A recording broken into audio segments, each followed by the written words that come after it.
Off Meta Monday! Alright, we are recording. Gonna hit the motherfucking clap sync. Hello and welcome, you shoguns and geishas, to another thrilling episode of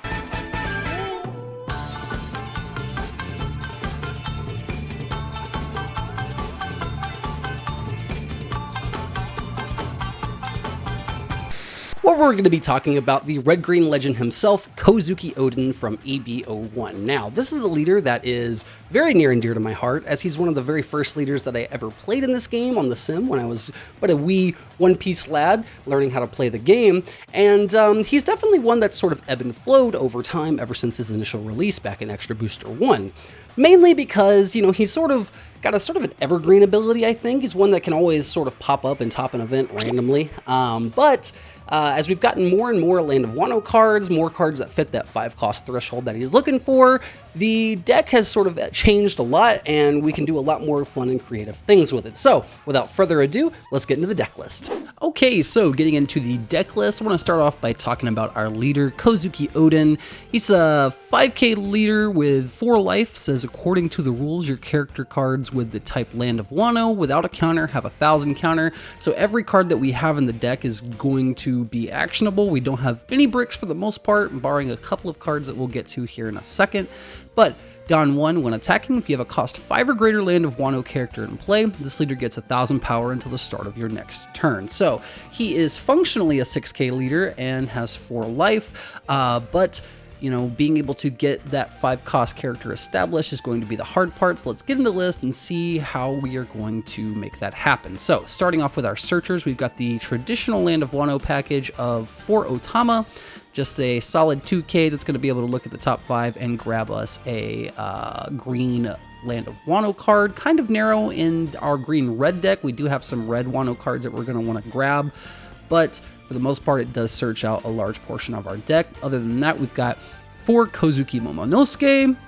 Same idea. It's going to come down on 1, rest him for Odan. You can look at the top 5 and take any Wano card, so this is less narrow, and it also forces our opponent to at least dedicate an attack to deal with it, as we will just continue to generate advantage if they don't. Moving on from that, we've got our event package. I've got 3 copies of Demonic Aura 9-sword style Asura's Dead Man's Game, whatever the fuck you want to call it, however many words are in it, but this is just our solid staple green event now, I think. If a green deck can play it, there's not really a reason for them not to play it, just because it is so good.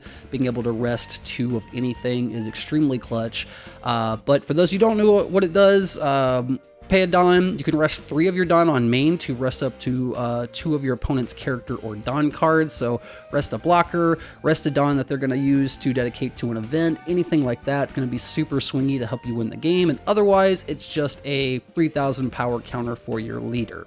We've got 3 copies of Paradise Waterfall or Totsuka Blade, or however you want to call it in English. The sim sometimes has wonky translations, but I digress. This is going to give a leader or character plus 2,000 for the fight, and then it's going to set 1 as active. So it will help prevent your opponent from swinging into your entire board. If you can counter out to save a character and untap the other character that was going to get hit the next time, this can help us protect our board in the long run. We've got the 4 Radical Beam here. That's just a solid counter. Most of us already knows what this does. It's going to give you a +2, and if you've got 2 or less live, it's going to give you a +4 for 1, and the trigger is going to give something plus 1,000, which is nice. I forgot to mention Paradise Waterfall also has a pretty nifty trigger of being able to KO arrested 4 or less. Very green effect. Moving on from that, though, we've got our main Wano package. So we've got 4 copies of Kouzuki Hiyori. This is just going to let us get to a 5-cost faster. She comes down on 4, you can place her in the trash, and then you can play a 5 or less Wano type from your hand, and you get to draw a card. So it's going to replace itself, and it's going to jam a body on the board a turn early if you're going second. So that's super clutch, or it's just going to give you more Don to work with if you're going first. So yeah, and it's also got 1k counter. You can't beat that. Moving on to complement that, we've got 4 copies of Denjido. It's a 5 cost 7k, Don 1 when attacking. If your leader's Oden, you get to set 2 Don cards as active. So Cavendish this is not, but it's still pretty good. It's one of the best cards that we have in the colors as far as green 5 cost Wano characters go. So we are on a full rack of that. And again, it's not going to be a brick because of our leader ability being able to pitch it for counter. So aside from that, we've got 5 copies of Izo, 5 cost 7k on play, attach up to 1 rested Don to your leader or one of your characters, which is very nifty. What we're really playing him for is being able to trash a card to turn anything into a 2k once a turn. So that's very nice on the opponent's attack. Then we've got 5 copies of this Yamato, which also functions, or not 5 copies, 4 copies of this 5 cost Yamato, which also functions as one of our 2Ks in the deck. It's going to come down to 5 cost to 5k that gives a rested Don to your leader of one of your characters every turn, which being able to establish one of these and use it to give the Don to Oden is going to be very helpful for our Don math and our general value train, right? Aside from that, we've got 2 copies of this 3 cost Izo. This is another 2k that's just going to be kind of actionable as a 2k, but it also has the advantage of being able to say on play, rest up to one of your opponent's characters with a cost of 4 or less. 4 or less isn't the best threshold to be hitting, but being able to rest something for 3 Don when you don't have the event is also pretty quirky, and it's a body, so it's going to help you advance your game plan of just swinging and hitting them. To round it out, we've got 3 copies of this new Yamato from EB02. It's a 6 cost 7k, activate main. If your leader has a land of Wano type or is ace, you can give 1 rested Don to your leader, then this character gains rush. So similar to the other Yamato, just not a 2k, and is a great pressure tool with that 7k rush body. We love to see those. Complementing the rest of the deck, we've got 3 copies of this new Law. This is really a flux spot. This could be Inuarashi. This could be another grip of 2Ks with that Kawamatsu that just got, we got an OP12. This could be a lot of things, but I just decided to test the Law because it's new and it has a decent body on it. It's 6 costs, so it's hard to remove. 6 is kind of the number to beat.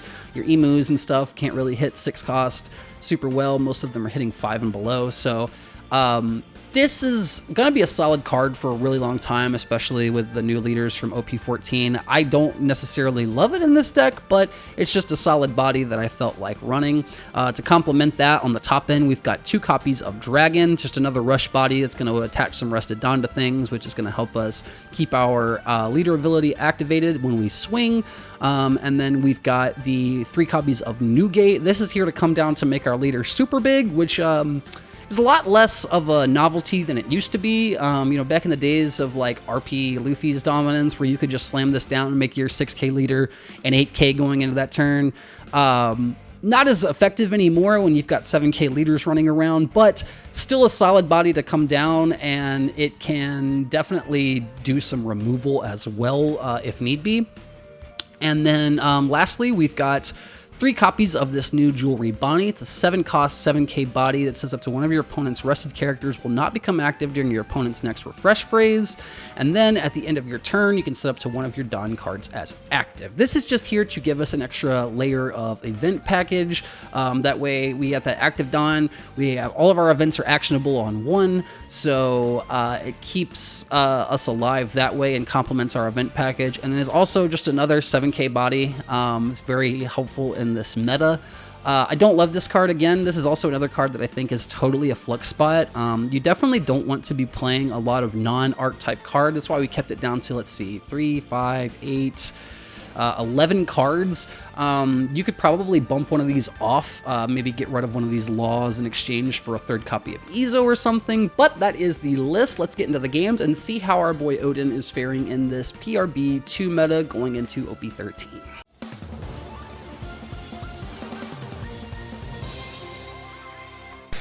Okay, getting into game 1, we are up against, let's see, we're up against AceBeard. This is a new leader. We're going first. We just passed. We don't really have a good turn 1 play.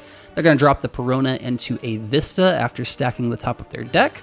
On our turn, we've got a pretty good play into the Vista by being able to drop this Izo to rest it and just going ahead and getting it out of there early. That way we don't have to deal with it later.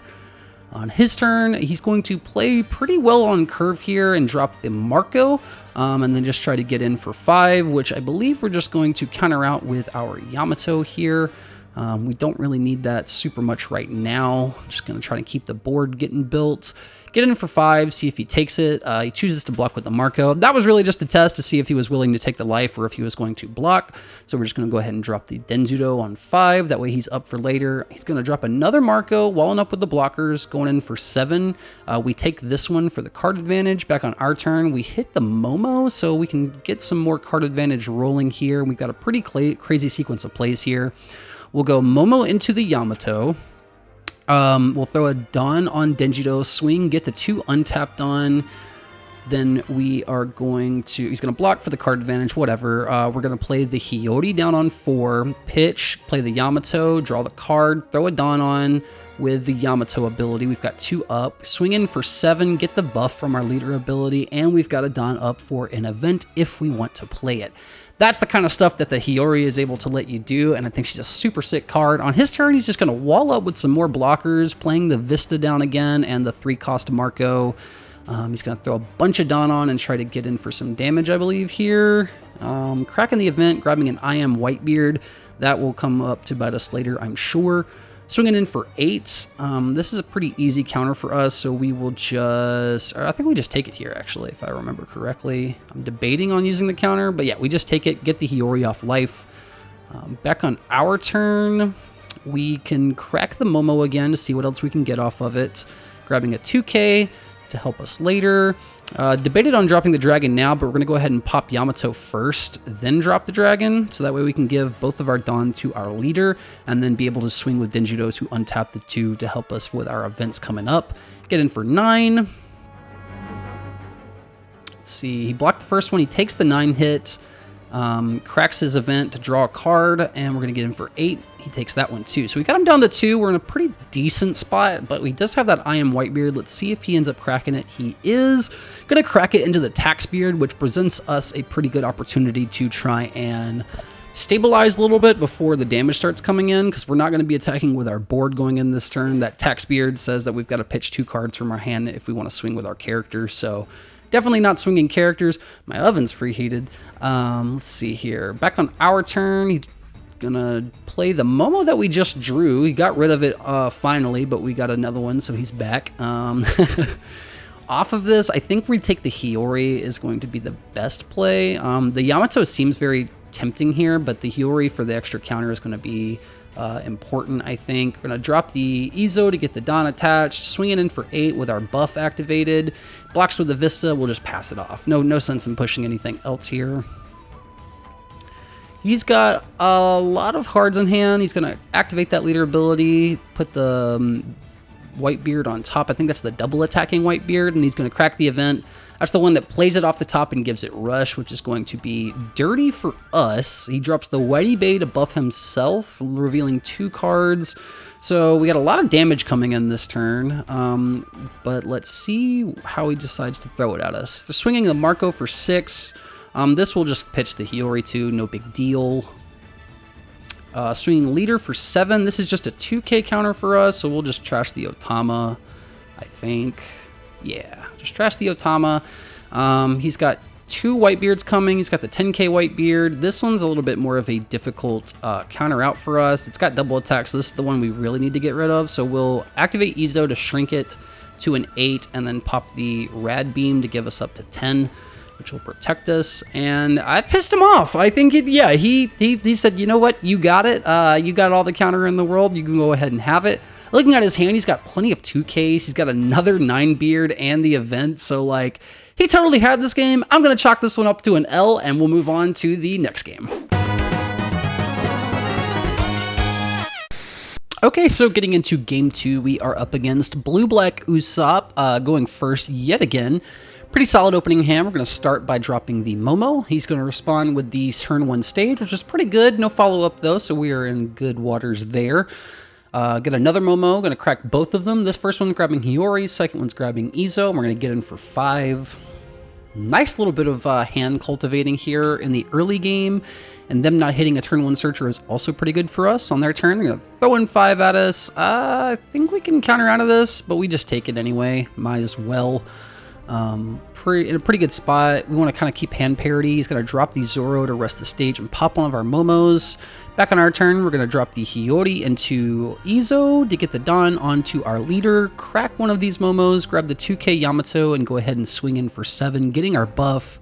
That way we're a 6k going into the next turn. He's going to have to develop some Don onto that Zoro if he wants an easy bit of damage. Otherwise, it's going to be a pretty solid counter for us. He's going to go ahead and get rid of the Momo, much smarter than the last opponent we played. He's going to throw 6 at us with the Zoro. Like I said, easy counter, pitching the Law there. And then he's going to drop a Sabo, trashing 2 Kiroses, which is pretty dangerous, I think, as the Usopp player, only having 2 copies left, or maybe even 1 if they're only on 3 Kiros. But I digress, I'm not playing the deck. Back on our turn, we're going to go ahead and get in for 5 onto the Rebecca. I think he's just going to let us take it. No sense in blocking for that. And then we will play the Bonnie to frost tap his Zoro. On our turn, he's going to drop a Leo. Or back on his turn, I should say. He's going to drop the Leo, grabbing a 2k Bardo and the blocker Bardo. Getting in for 6. We didn't get our buff last turn because we weren't quite ready for it. So we will just pitch to 7. Save ourselves a 6k swing, and he's going to Red Rock the Bonnie, which kind of sucks. We didn't really get a whole lot of advantage that turn at all because of the Red Rock, but we managed to keep a little bit of aggression down by frost tapping that Zoro. So we're going to Tama into Izo and then drop a Yamato on 6. Kuma is getting in the trash can like a bad dog. Got the trash. Anyway, swinging in 7 onto the Sabo. He's going to counter out, and we'll get in for 7 on the face. Let's see. He also counters out of that. Then we'll get in for 7 with Leader. And bam, yeah, he is pushing every card out of his hand, which is nice. Gonna keep the counter out of his hand going into our turn, but he's gonna drop the Kiros to get rid of our Izo, which is gonna hurt our Don Math. And we're gonna try to protect this Yamato as best we can because we really have to. He's going to go in for that. We'll 2k it, and then if he's smart, I think he just attaches Don Swing's face. Yep, we can take this all day. Cool that we got a Momo off of that, and we drew the Thomas. We have Searchers if we need it, and a 2k. I debate on playing the 9-beard, but I think we can just kind of go for game here, honestly. We're going to Deadman's his blocker and his Leo because it's there, and it's targetable, whatever. We will activate main, throw it down on our leader, get in for 10, see if he counters out. He doesn't have the counter. This gives me pretty good confidence to just try and go in for 10 again. He's got 6 cards in hand, but because he didn't counter out of the first one, he doesn't have it. So just like that, a little bit of Don Math, a little bit of aggro. We get in there with just 2 characters to spare. So it doesn't take a lot with Oden whenever you get the aggro train rolling and you're able to keep their counter out of their hand. But that's the games. Thanks. Blah, blah, blah, blah, blah. I don't know how to segue out of this. So that was Kouzuki Oden. I really hope you enjoyed the list. I enjoyed playing it. I think this is a fantastic leader for beginners getting into the game. It teaches you how to build your board, how to protect it, how to do Don Math, when to hold, when to push, all of those really fundamental things that you have to have in order to really be successful in One Piece. This deck forces you to learn, or else you just lose. So I think it's a great way to get into it and learn how to start building other more maybe better decks, I would say. I think, you know, there's a lot of new stuff in the Land of Wano archetype for this deck list, but I don't think any one of those cards really pushes it past the threshold that it needs to be at in order to compete with the 3 kings of the OP13 meta. That being said, I think this is a fantastic locals deck. If you want to take it to your locals, I don't think you're ever going to have a bad time with it, and there's a lot of variants you can put in this list. You could put some Fishmen in it and go for a Vanderdecken package. You could just keep it all Wano, all aggressive. You could build a huge turtley version of the deck. There's tons of ways you can do it. So I think this is a fantastic leader, and I appreciate you for watching. You be sure to like and subscribe. We got a lot of new folks on the channel, so be sure to stick around for what we got cooking up coming up next. I upload on Mondays and Fridays. We got Off Meta Monday on Mondays. That's why it's called Off Meta Monday. And then we've got a random video on Friday. So if you're enjoying what you're watching, be sure to like and subscribe. I don't know if I said that already. Probably did. But this has been Flafix Fleet TCG. Thanks for watching.